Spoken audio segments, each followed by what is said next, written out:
That's okay. Alright, hello everybody. Welcome to this benefit for St. Louis. We're getting our comrades out of jail and hopefully also helping patch up those who were brutalized by the fucking pigs. I am Cher Guevara. I'm not obviously not a band. I'm just a poet. So if you want to take this opportunity to get a beer, I won't be offended. That's what most people do during my set. So I got some originals, I got some covers I'm gonna do all kinds of shit up here. When you get tired of me, just tell me to shut the fuck up. No. Got one person.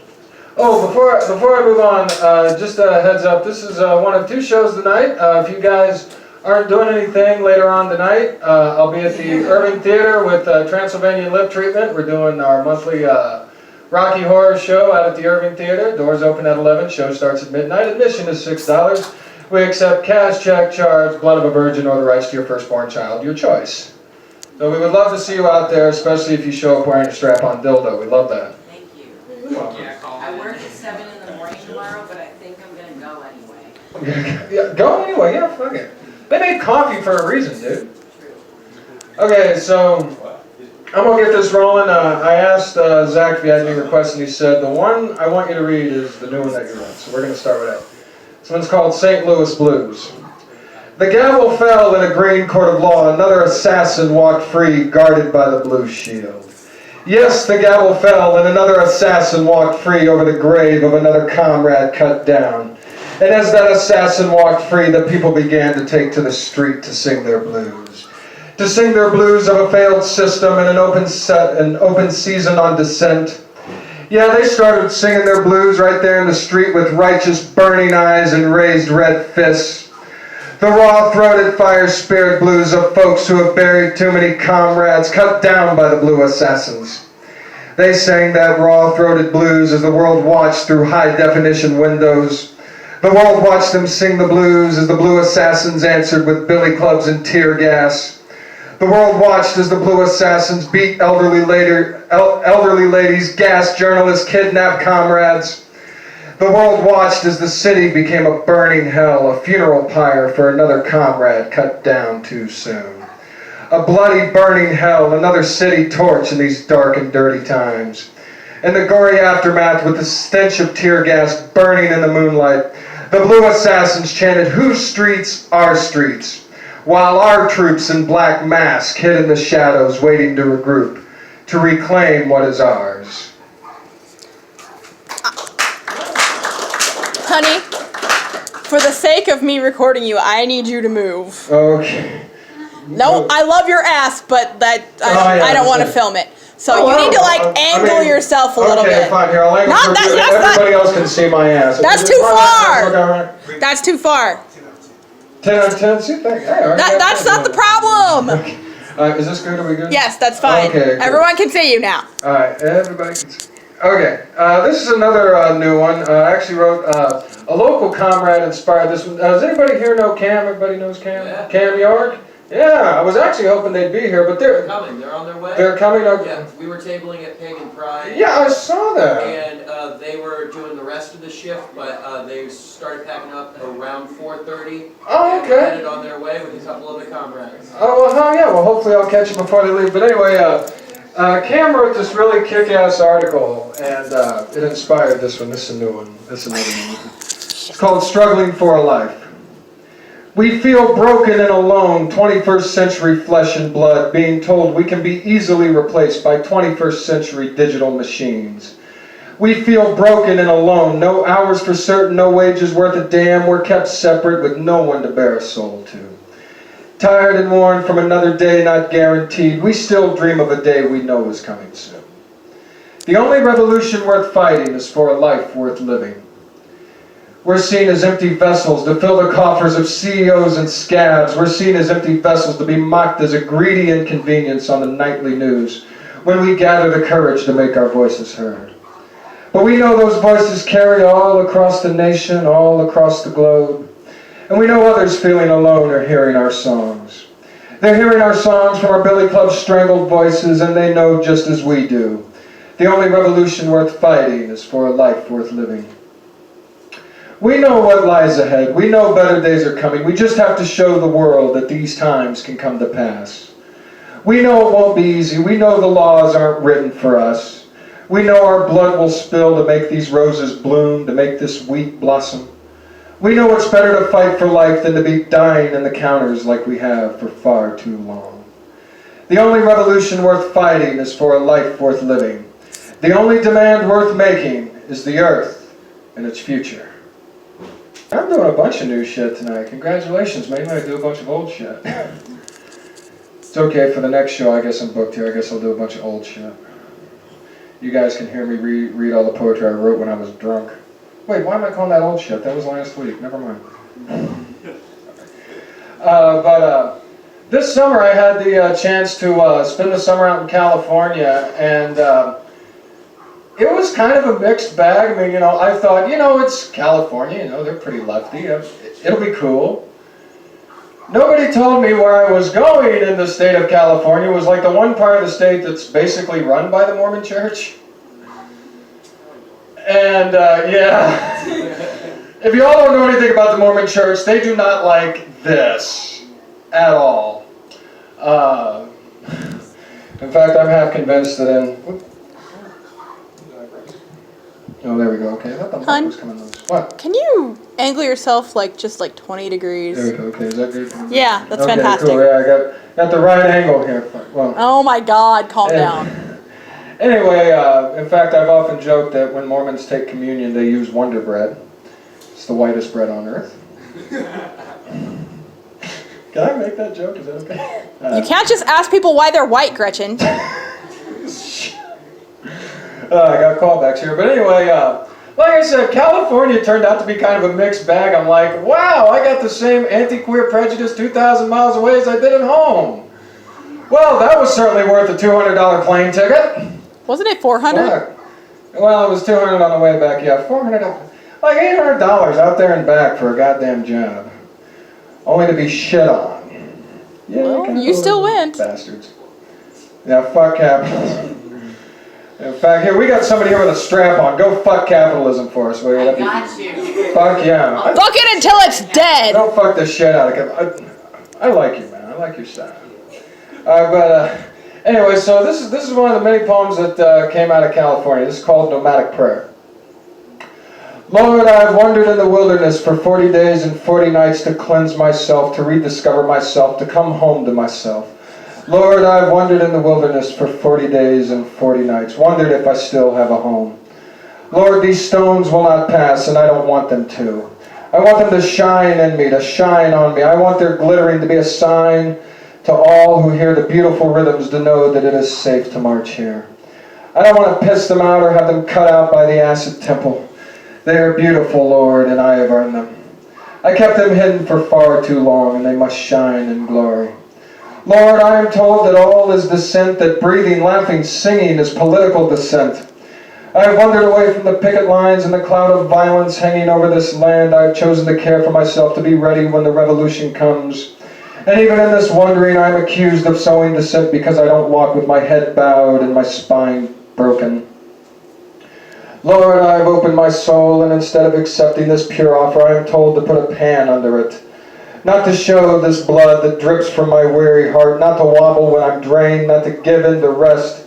That the example is one who doesn't bleed and doesn't rest, with a perfect smile, a perfect voice, and no blemishes. Lord, I have burned my manuscripts because of what they were turning into.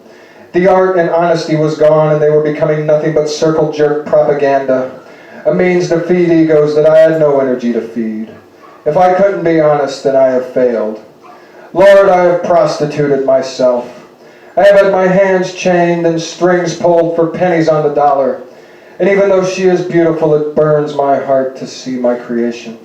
Because of why she was made, I had no love for her. She was created by me and mutilated by dozens for money. She may forgive me, but I cannot forgive myself for what I did. Lord, I have no desire to nail anyone to a cross. I am too tired and worn to pull down the old stone gods again. Those days are nothing but myths and legends that still haunt me. Am I a hero or a villain because of what I did all those boiling suns ago? Lord, I have no desire to draw a line in the sand. All I want to do is pull the curtains down. All I want is to take a sledgehammer to the screen. All I want to see is some honesty. All I want to see is smiles and laughter that aren't turned off and on by a switch. All I want to see is a family that is bonded by love and not just the cheers of a microphone. Lord, all I want is to take off the plastic wrap to see the living spirits underneath. Lord, I see no enemies here. I see no villains here. I just cannot breathe through this rubber mask anymore, Lord. And I see my beloved suffocating under them as well. Let us have fresh air. Is this screen worth our very souls, Lord? Lord, how long does this road go on? Am I to forever wander in this wilderness? Am I forever to wander in this wilderness? Who will hear my voice, Lord? Who will see my tears and blood, Lord? Who will speak with openness and honesty, Lord? Where is the beauty I am seeking, Lord? I know what I'm talking about, because I guess payphones are a thing of the past. Like, well, what kind of joke is that? Well, you see, before everybody had a cell phone chained to their balls, we used to have these things called payphones. You had to put a quarter in to bitch somebody out. What a lovely ass. I know, isn't it though? Yeah, not as good as mine, but, you know, I'm working on that. That's true. Okay, I guess I'll do another riot poem. That's what we're all here to. Yeah, riot poems. You know, it's funny. I was before I get this, I'm gonna tell this quick story. I was doing this interview. I got interviewed by this art magazine in Phoenix, Arizona, which I found funny because I've never been to Phoenix. Apparently they like me, which I'm not going to gripe, but anyway, I was doing this interview, and the interviewer asked me, they were like, well, you're a poet, what kind of response do you want? I said, I think the ultimate tribute would be, and I'm serious, I would love to have this happen at a show just spontaneously. I would love to have a crowd start a mosh pit and trash the fucking place while I'm doing poetry. I've never seen that happen. That'd be kind of cool. It would start, there we go, yeah, but I don't want to trash the house. I would feel really bad. Trashed it enough. That's true. Zach fucking Hey, burnt my the car. girlfriend- Yeah, that's my spots from girlfriend what I just set a got couch on awards. fire while I was asleep on it. Oh! Yeah. They just let Chloe go from work early, so I'm gonna go grab her. Okay, cool. Alright, cool. So, feel free All the to start. interruptions to your set. I don't mind, man. No, this is good. I certainly love an audience with a good cheeky banter. Makes it more fun. Audience participation is A-okay. Oh yeah. Will you be back, or are you gonna put it in somebody's back? I mean, yes. I mean, If it's a second one, let me watch. Anyway. Shit. We'll do both. Well, I hope if shit's involved, you're doing it wrong, man. You need an enema first. You right. I know what I'm talking about. Been there, done there. Yeah, I bet you have. Okay, so like I said, I guess I'll do it. Am I still good on time, by the way? I got time. I'm Good? pretty sure you are. Because you had Cool. half an hour max is 4:49, so. You're only 13 minutes in, baby. Sweet. All right, cool. Well, I still got a bunch of shit. All right, this one isn't quite as new. I wrote this one last year. I was at the, was anybody here at the anti-Trump protest in Indianapolis? You guys? It was the one in November, right after the election. I wanted to be there. I had to work at a liquor store all night. You got lucky. Yeah, I know. It turned into a, yeah. It was a time with a capital T. Mm-hmm. But like I said, it's like most poets, I'm inspired by everything, so. But this is called Sunset. The light is fading on this blacktop street. The shadows are growing longer in the night. We can hear in the distance the riot boots beat coming toward us, ready to smite, stomp, kick while the dogs begin to bite. We can see the cold bars of the cage looming ahead as we shiver ghostly white. It is sunset in America. In the darkness, we can see the calloused hands ready to greet us with batons and the people on the sidelines who say it's right to brutalize us, to kill us, if that's what it takes to make us retreat. They give our killers a thumbs up and tell them it's all right, those people are outsiders, agitators, go ahead and indict them here on the street. Put a bullet in their head, I won't feel any outrage. Our bloody bodies are their life's only delight. It is sunset in America. We cling to each other for the courage to meet our killers and those who cheer them as they ignite this long, bloody war. Our tears are bittersweet, we shed them not in vain, our hearts ready for this fight. We're ready to lay down our lives for each other despite the odds stacked against us. Despite this new darkened age rising, we will not panic, run, or take flight. In a sunset in America. Our pure and frightened voices rise in might. The cracked and gas-clouded stage is set in this cold, heartless twilight. It is sunset in America. And more shots of your ass. Yeah, more shots of my ass. Well, I hope you like shots of your ass. I hope my friends online love shots of my ass. Who am I kidding? Most of them have seen my ass. And other things. And other things. Okay, well, I've been serious. Honey, you're doing it again. You have completely turned away. There we go. Okay. Thank you. Stop that. Okay. Wow, it must be good. I've cleared like half the fucking room. That's not bad, eh? I still got a few people who either like me or have nothing else better to do. I mean, yes. They want to be there. But no, I've done a bunch of serious shit, so I'm gonna be a little bit funny. I should probably explain this one first. Like I said, I was out. This is another poem from California. While I was out there, I was working out there as a camp counselor. I know, believe it or not, I've spent most of my working career working with kids, molding and shaping the youthful minds of the state of Indiana. You're welcome. Hey, better me than some asshole. But I said, I was working as a camp counselor out there, and like most camps, we're dependent on donors and all that shit. So the people who have the loudest voice are the ones who write the biggest checks. And the people who write the biggest checks, as I'm sure most of you know, tend to be the biggest pricks. And my boss was just, we had these big donors coming in, and he was fucking petrified. He was so worried he was going to get fired, and they were going to pull the money, and everything was just going to go to hell. Too late? Yeah, kind of too late on his end. So I wrote this one kind of taking the piss out of him, because, like I said, he way overreacted. This is called Bougie Council Brass Blues.